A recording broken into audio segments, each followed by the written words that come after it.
Morning class. आज हम लोग अपने नए चैप्टर को लेकर के आपके सामने उपस्थित हुए हैं। हमारा ये चैप्टर है चैप्टर 7 महाकाल कवि कालिदास। महाकवि कालिदास का नाम सभी लोग सुने होंगे। कालिदास जो थे उनके बारे में सभी लोग जानते हैं, आप भी जानते होंगे। बचपन में कहानियाँ या टेलीविज़न के थ्रू कुछ सीरियल्स, ये सारी चीज़ें आप देखे होंगे, तो आप कालिदास के बारे में कुछ ना कुछ तो जानते ही होंगे। कालिदास एक बहुत अच्छे विद्वान थे, लेकिन प्रारंभिक यानी शुरू में जब कालिदास युवा अवस्था में थे, इनका बाल्यावस्था और युवा अवस्था जो था वो मूर्खता में बीता। उसके बाद यही काफ़ी विद्वान हुए। इसी की पूरी स्टोरी जो है आपके इस पूरे चैप्टर में दी हुई है, जिसको मैं अभी आपके सामने वर्णन करूँगी। कालिदास को मूर्ख कहा जाता था और कालिदास संस्कृत के बहुत बड़े विद्वान हैं। ये कैसे संभव हुआ कि एक मूर्ख व्यक्ति एक बहुत बड़ा ज्ञानी बन गया, इसी के बारे में ये चैप्टर में पूरा एक एक चीज़ अच्छे से वर्णित किया गया है। और जो चीज़ें अगर इसके अंदर नहीं होगा वो मैं आपको ज़रूर बताऊंगी, ठीक है। तो चलिए इसको हम लोग स्टार्ट करते हैं पढ़ना। संस्कृत साहित्य लोके असंख्या कवयः वर्तन्ते, किंतु तेषु महाकवि कालिदास संस्कृत साहित्यस्य सर्वप्रसिद्धः कविरासीत्। संस्कृत साहित्य के लोक में असंख्य कवि हुए। संस्कृत साहित्य के काल में असंख्य जो है कवि हुए, जिनमें से एक महाकवि कालिदास संस्कृत साहित्य के लिए सबसे प्रसिद्ध कवियों में से एक है। अस्य नाम न केवल भारते अपितु संपूर्णे संसारे प्रसिद्धो अस्ति। इनका नाम न केवल भारत में ही, इसके अलावा संपूर्ण विश्व में इनका नाम जो है प्रसिद्ध है। इंग्लैंड देशवासिनस्तु तम द्वितीयेन शेक्सपियर नामना संबोधयति। इंग्लैंड के देशवासी यानी इंग्लैंड में रहने वाले लोग जो थे, इनको दूसरे शेक्सपियर के नाम से संबोधित किए थे। कालिदासस्य जन्म विषये इतिहासकारा पुरातत्त्ववेत्ता अन्वेषकाश्च विभिन्नानि मतानि धारयन्ति। कालिदास के जन्म के विषय में इतिहासकारों में तथा पुरातत्ववेत्ता जो भी थे, उन सभी में अनेक प्रकार के मत थे। तथापि बहुसम्मतं मतमेतत् यत् स गुप्त काले अभवत्। बहुत लोगों का मत था, बहुत तरीके की संभ्रांतियाँ थी। कुछ लोग इनको गुप्त काल के समय के बताते हैं, कुछ इनके बाद का बताते हैं, कुछ उनसे पहले का बताते हैं। तो इनके जन्म के विषय में बहुत सारी संभ्रांतियाँ थी। अस्य विषय एका लोकप्रिय कथामस्ति। इनके विषय में एक लोकप्रिय कथा थी। कालिदास अपठित मूढ़श्चासीत्। कालिदास अपठित यानी बिना पढ़े लिखे मूर्ख थे।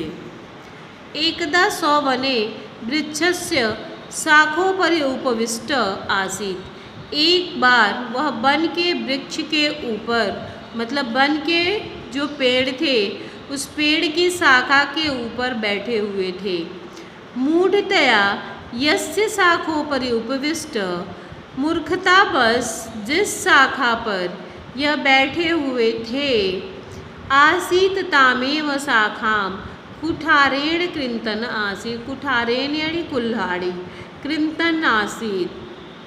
जिस शाखा पर यह बैठे हुए थे, आसीत तामेव शाखा, उसी शाखा पे मतलब बैठ करके ये उसी शाखा को कुल्हाड़ी से काट रहे थे। एतद् दृष्ट्वा केचन पंडिता तम वदनम। यह देखकर कुछ पंडित बोले, आगच्छ आओ, अस्माभिः सह, हमारे साथ आओ, वयम राजकुमार्या स तव विवाहम करिष्याम। हम सब राजकुमारी के साथ तुम्हारा विवाह करवाएंगे। मूढ़ा परम प्रसन्न तानव गच्छन्तु। मूर्ख जो था वह अत्यंत ही प्रसन्न हो गया और तुरंत ही उनके पास चला गया। तदा ते पंडिता कालिदासस्य विवाह छलेन करितवन्तः। उसके बाद वह पंडित कालिदास का विवाह छल के साथ करवाए। रात्रों जिनसे इनकी शादी हुई उनका नाम विद्योत्मा था। विद्योत्मा एक बहुत ही बड़ी विदुषी थी, संस्कृत की बहुत बड़ी विद्वान थी, बहुत बड़ी ज्ञानी थी और उनके साथ कालिदास का विवाह संभव नहीं था क्योंकि कालिदास जो थे वह अपठित और मूर्ख थे, पढ़े लिखे भी नहीं थे और मूर्ख थे। लेकिन जो पंडित लोग मिल कर के इनको देखे कि इन्होंने जिस शाखा पे बैठे हैं उसी शाखा को काट रहे हैं, तो इनको ये भी भय नहीं है कि मैं जिस पे बैठा हूँ उसे काटूंगा तो मैं स्वयं ही गिरूंगा, तो इनसे बड़ा मूर्ख और कौन होगा। और वो पंडित जो है शास्त्र में परार्थ हो गए थे, पराजित हो गए थे राजकुमारी विद्योत्मा से, जिस कारण वो काफ़ी निराश और गुस्से में दिखाई दे रहे थे। जो पंडित जो हैं इनको छल के साथ इस कालिदास की शादी उस विद्योत्मा के साथ करवाने के लिए प्रण किए और उनको राज दरबार में ले गए। उसके लिए कालिदास को पूर्ण रूप से प्रिपेयर किए, कालिदास को मौन रखवाया और इशारे में बात करने सिखलाए। उसके बाद कालिदास को उस राजसभा में ले गए और बोले कि आज ये मौन रहेंगे, इसलिए आपके सारे जवाब जो हैं वह अपने उंगलियों के हिसाब से या सिर हिलाकर देंगे, ना कि मुंह खोल के बताएंगे। उसके बाद जो था विद्योत्मा को जब यह बात पता चली कि उनकी शादी के लिए कोई आया है तो उसने जैसे सबसे शास्त्रार्थ किया वैसे इनसे भी किया, पर कालिदास तो एकदम मूक बधिर बनकर बैठे थे, वो तो कुछ बोलने से रहे, वो सिर्फ इशारे से अपनी बातें कहते। और शास्त्र का क्वेश्चन आंसर सुनने के बाद पंडित सब जो थे वो अपने से ही निर्णय ले लेते किसका अर्थ यह होगा। वो अपने ही पलटकर एक भूमिका बना कर के बताते कि ये जो है अपना सिर हाथ हिलाते, उसी के थ्रू ये लोग अपना बता देते कि ये क्वेश्चन का आंसर वो दे रहे हैं। विद्योत्मा बहुत खुश हुई और फिर अंततः विद्योत्मा की शादी जो है राजकुमार के साथ हो गई, कालिदास के साथ हो गई। रात्रौ यदा राजकुमारी उष्ट्रम दृष्ट्वा। रात्रि में जब राजकुमारी ऊँट को देखी, कालिदासम अपृच्छत, तो वह कालिदास से पूछी। तदा कालिदासो औसत उष्ट्र पक्षी विशेष। राजकुमारी उष्ट्रम दृष्ट्वा कालिदासम अपृच्छत। राजकुमारी उष्ट्रम यानी उठकर देखकर कालिदास से पूछा। तदा कालिदासो अवदत उष्ट्रम पक्षी विशेष। ऊँट तो पक्षी विशेष है। तब का विद्योत्मा को लगा उन्होंने तो उष्ट्रम उठकर बोला, उठने के लिए बोला, उनके उष्ट्रम का मतलब खड़ा होना था, लेकिन कालिदास के उस समय के उष्ट्रम का मतलब जो था वह पक्षी विशेष था।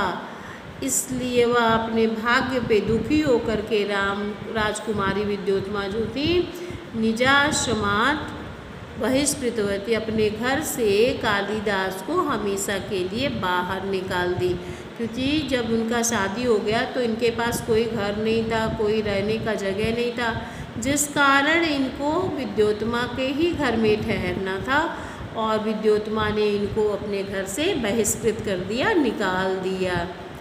पश्चातापात ग्लानिपूर्ण चेता कालिदास वाराणस्यामगच्छत्। पश्चात और ग्लानि से भरे हुए कालिदास वहाँ से सीधे बनारस चले गए। तत्र सर्वशास्त्र निष्णात भूत्वा सह विद्वान महाकविश्च अभवत्। वहाँ सभी प्रकार के शास्त्रों को पढ़े और उसको जाने, उसके बाद उसमें निपुण हुए, तब जा कर के वह विद्वान महाकवि हुए। जनश्रुति लोग सुना अस्ति यत् स महाराज विक्रमादित्यस्य सभाया नवरत्नेषु एका आसीत्। सबने सुना था कि महाराज कालिदास जो थे वह विक्रमादित्य के सभा में 9 रत्नों में से एक थे। कालिदासेन ग्रंथा सप्तग्रंथा लिखिता। कालिदास ने अपने विद्वत्व के लिए 7 ग्रंथ लिखे। कुमार संभवम रघुवंशम च 2 महाकाव्य। कुमार संभवम और रघुवंश 2 महाकाव्यों की रचना की।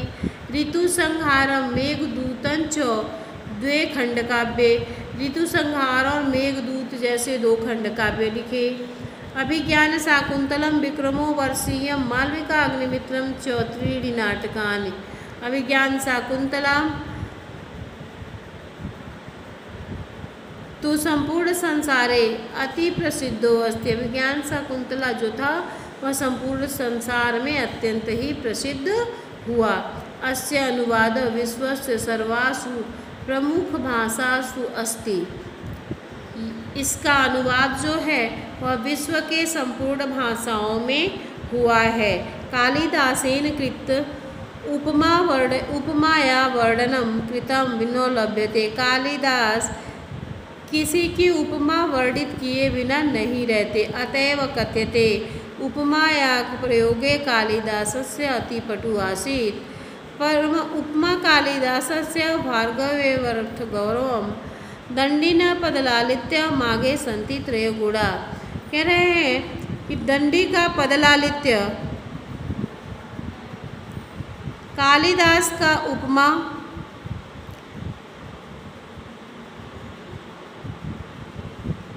दी जाती है कि कालिदास एक महान विद्वान हैं, क्योंकि वह एक महान विद्वान ही बने, इसलिए कहा जाता है उपमा कालिदास। जब भी कभी उपमा दी जाती है किसी को तो कहा जाता है आप कालिदास जैसे मूर्ख हो क्या, या कालिदास जैसे विद्वान हो क्या। उनके दोनों तरह की बातों की उपमा दी जाती है। भारवर्थेरो गौरवम कह रहे हैं, और भारवी जैसे गौरव की बात बताई जाती। दंडित का पदलालित्य और माघे संति त्रय गुण। जब मनुष्य के अंदर ये तीनों गुण रहेंगे तो कभी भी वह किसी प्रकार की गलतियां नहीं करेगा। यहाँ पे उपमा जो है वह कालिदास से दी जाती है। दंडी का पदलालित्य देखा जाता है कि दंडी किस पटुता के साथ अपने पद को सही और सुदृढ़ बनाते हैं, तथा भारवी का गौरव दिया जाता है। इस प्रकार से सभी का जो है अपना अलग अलग महत्व है।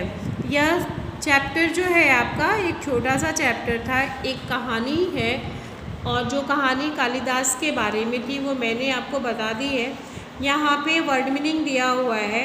इस वर्ड मीनिंग को आप बुक में ही रखेंगे और बुक के ही थ्रू ये सारे वर्ड मीनिंग आप लर्न करेंगे। बाकी एक्सरसाइज से जो भी चीज़ें आपको जाना होगा वह कॉपी में करना होगा, वो PDF के थ्रू जाएगा। उसको PDF के साथ आप जो है अपने कॉपी में कीजिएगा। और मेरे पढ़ाते समय अगर कहीं से भी यहाँ पे आपको हिलते हुए दिखाई देगा मेरी वीडियो, तो मेरी वॉइस आप तक जा रही है। आप अपनी बुक खोल लीजिएगा और उसमें देखिएगा, लाइन वाइज लाइन आप ध्यान से पढ़िएगा, और सही तरीके से पढ़ने के बाद ही इसका जो भी क्वेश्चन आंसर है, जो भी आपको PDF भेजा जाएगा उसको कीजिएगा। लेकिन आप इस चैप्टर को एक बार ज़रूर पढ़िएगा। इसी के साथ हमारा ये चैप्टर जो है वो यहीं पे समाप्त होता है। अगली क्लास में नए चैप्टर को लेकर के आपसे फिर से मुलाकात होगी।